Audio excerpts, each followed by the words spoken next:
Since the first case of HIV in Kenya was diagnosed in 1984, the HIV/AIDS epidemic has continued to pose a major challenge to the country's population. According to the 2007 Kenya AIDS Indicator Survey, close to 1.4 million people are today living with the HIV virus. It is estimated that 76,204 new cases of HIV infection occur every year. The national prevalence rate stands at 7%. The indicator survey shows substantial regional variations ranging from 0.8% in Northeastern Province to 14.9% in Nyanza. Nairobi has a prevalence rate of 8.8%, while Western and Rift Valley tie at 5.4%. Eastern and Central are pegged at 4.6 and 3.6% respectively. The government has stepped up efforts to control the spread of HIV, and the latest intervention is voluntary medical male circumcision, VMMC. We have been rolling out the program right across the country. Initially we started in Nyanza, we'll be rolling out to other areas of the country. Overall goal is to ensure that over 80% of males in above 15 years or right across the country are circumcised. So this is one of the main interventions that we are introducing for HIV prevention. We also do emphasize that these services should be seen as part of a bigger package of HIV prevention. And therefore we are very keen to actually make sure people know that male circumcision basically provides partial protection. And therefore there is still a need to consistently adopt other HIV prevention strategies, even when someone is circumcised. Male circumcision is the surgical removal of the foreskin of the penis performed on boys and young men for religious, cultural, and medical reasons. Years of simultaneous studies carried out in Uganda, South Africa, and Kisumu in Kenya have proved that male circumcision reduces HIV infection in men by 60%. In view of the findings, which have been endorsed by the World Health Organization, WHO, the government, as part of a comprehensive HIV prevention strategy, launched the National Male Circumcision Program in November 2008. The country is approaching voluntary medical circumcision from two aspects. One area is we have over 84% of our males being already circumcised, because most of the communities are traditionally circumcised, because people are circumcised for many reasons. Medical reason being one of them, but majority of males are circumcised for traditional reasons or cultural reasons, and also for religious reasons.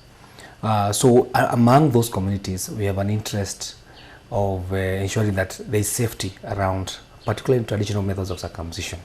On the other side, we have a few communities that do not traditionally circumcise males, and we want to work with them to create demand for voluntary male circumcision services. So we are working on both sides.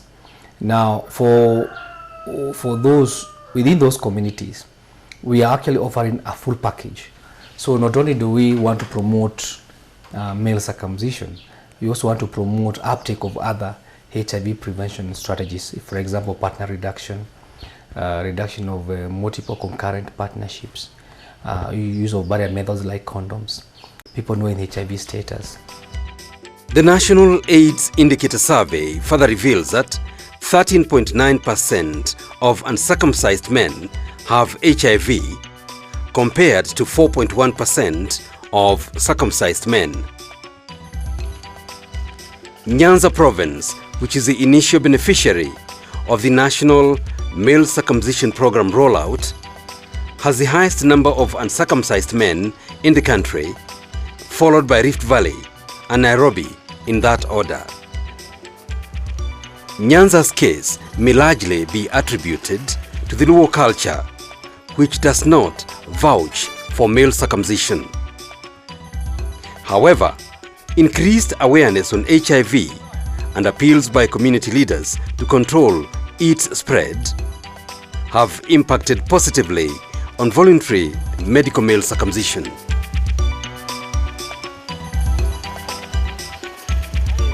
Martin Okode works as an attendant in one of the top hotels in Homa Bay town. He has worked here for the last 4 years. In the course of his duties, he has witnessed many hotel guests come and go, and the allure that goes with urban life. He is also wary of the rising HIV infection in the area.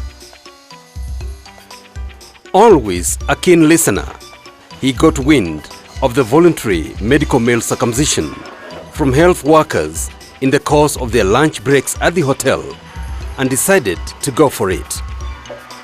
Sawa, niko na bibi, na wakati huu niko na bibi na mtoto mmoja, na wakati nilipoenda huko bibi yangu alikuwa pregnant, alikuwa na mimba yani. Sasa nikaeleza mama Bishop, mimi nimeenda hospitali nikakatwa. Sasa wakati huu mimi ni mgonjwa. Na akauliza, kwa nini umeamua kwenda hospitali ukatwe? Kwani unataka kufanya mserati? Nikajibu, no, sio hivyo. Unajua hii inasoea ugonjwa, inasoea tu uchafu kwa hiyo mashini. Tangu nilikatwa hadi leo nimefurahia sana, kwa sababu hata nikienda kwa nyumba na huyo bibi yangu nasikia tu kama iko tofauti. Hata yeye mwenyewe amesema iko tofauti. At 28, Martin is married to Celestine, 22, and the couple has 2 children. His family lives at Lodi Kopany, some 12 kilometers from Homa Bay town. He visits them every weekend when he takes a break from work. As a married man working away from home, Martin is aware of the many social challenges that he has to overcome in order to remain faithful to his partner. Since this is a predicament that many of his peers have to face in their daily lives, he urges them to go for circumcision and also observe other preventive measures against HIV. Ningependa kuambia wenzangu wengine hawajakatwa waende wakatwe. Hiyo itakuzuia ugonjwa, itakuongezewa wengine nguvu, au itakuwa rahisi hata kuosha, hiyo itakuwa tu rahisi. Kama uko na